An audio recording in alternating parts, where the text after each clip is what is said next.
阿富汗临时政府成立后的局势发展继续受到国际社会关注。国委员兼外交部长王毅周三以视频方式出席首次阿富汗邻国外长会，并在讲话中指出，塔利班临时政府未来仍要面对诸多不确定性，敦促塔利班奉行温和的内外政策，与恐怖势力划清界限。王毅还表示，根据阿富汗人民的需要，中方决定提供价值2亿元人民币的紧急援助，未来也将在力所能及的范围内支持阿富汗和平重建和经济发展。由巴基斯坦外长库雷西主持的首次阿富汗邻国外长会周三在线上召开，巴基斯坦、中国、伊朗、塔吉克斯坦、乌兹别克斯坦、土库曼斯坦等6个阿富汗邻国外长、副外长出席。国务委员兼外交部长王毅在讲话中表示，今天的阿富汗站在历史的十字路口，美国及其盟友仓促撤离，美西方推行的强权政治、军事干涉和所谓民主改造以失败告终。但阿富汗仍面临人道、民生以及新冠疫情等严峻挑战，一些国际势力还可能借助政治、经济和金融手段给阿富汗制造新的难题。阿富汗塔利班宣布成立临时政府，而这个政权的临时性，恰恰说明阿富汗的未来还具有很多不确定性。我们应该抓住阿富汗局势由乱及治的关键窗口期，加强沟通协调，着眼共同关切，在尊重阿富汗主权独立和领土完整的基础上，对形势发展变化施下正面和积极的影响。王毅强调，我们要对阿富汗问题历史经纬作出客观评判，要求美国及其盟友深刻汲取教训，承担应尽责任。王毅还呼吁各方引导督促阿富汗塔利班团结各民族各派别，搭建广泛包容的政治架构，奉行温和稳健的内外政策。中方欢迎塔利班近期在建政、反恐、友邻等问题上做出的积极表态，但关键是要落实到具体的行动中。其中最重要的有2点。一是广泛包容，二是坚决打恐。王毅认为，阿富汗邻国应发挥独特作用，既解决自身正当关切，又为阿富汗稳局重建提供良好外部环境。当前可重点开展6方面协调合作，包括帮助阿富汗加强疫情防控。中方已决定向其捐赠首批300万剂疫苗。各邻国也应在确保安全的前提下，维持同阿富汗的口岸畅通。中方愿积极研究恢复中阿货运班列，为其与外界互动，尤其是获取人道主义物资提供便利。王毅还呼吁各方加强难民移民管控和尽快提供人道主义援助。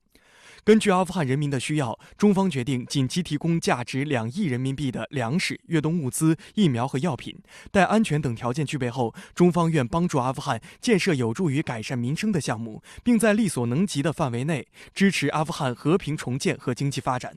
未来，中方也愿同各方在本地区深化反恐安全合作和开展禁毒合作。有观察人士指出，王毅提出的阿富汗与其邻国可以在6个方面协调合作，对于阿富汗日后的战后重建以及中方未来对于阿富汗的援助都有重要意义。而阿富汗各邻国通过这样的方式在一起探讨，为未来与阿富汗的合作进行会谈，是正确引导阿富汗局势走向平稳的方式。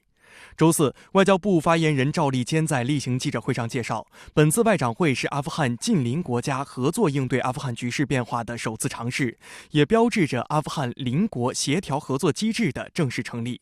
这一机制与业已存在的多种涉阿多边机制并行不悖，可以相互补充，形成合力。与会方都支持把这个独具特色的机制继续办下去，通过这个平台分享政策主张，协调彼此立场，共同应对挑战。美国很不负责任的一走了之，妄图一撤了之，实际上给这个地区包括中国的周边都制造了很大的一个麻烦。那么现在来看呢，由中方参与的这个阿富汗邻国协调机制成立以后呢，我觉得可以有效的帮助阿富汗创造一个更良好的外部环境，让他能够更专注的去履行他对国际社会做出的承诺，更专注的维护国家内部的稳定。我想给他创造了一个更良好的一个条件，这对他接下来的施政有着很积极的影响。阿富汗塔利班驻卡塔尔政治办公室发言人沙欣周三接受央视总台采访时提到，阿富汗如今有1300至1500万人急需食物和援助，很多人生活在贫困线以下，这既是阿富汗临时政府的挑战，也是目前政府的工作重心之一。And for that, we need humanitarian assistance from other countries, from neighboring countries. Second is our priority to build peace in the country. Third, and the most important, our priority is to reconstruct Afghanistan. 沙欣表示，目前阿富汗正处于美军结束占领之后的重要时期，百废待兴的阿富汗希望能够与中国合作，共建阿富汗。To have a good relation with China. This is based on our policy, and I think as a big neighboring country, they are welcomed that we work together. And also, Afghanistan became a hub of connectivity between China and other neighboring countries.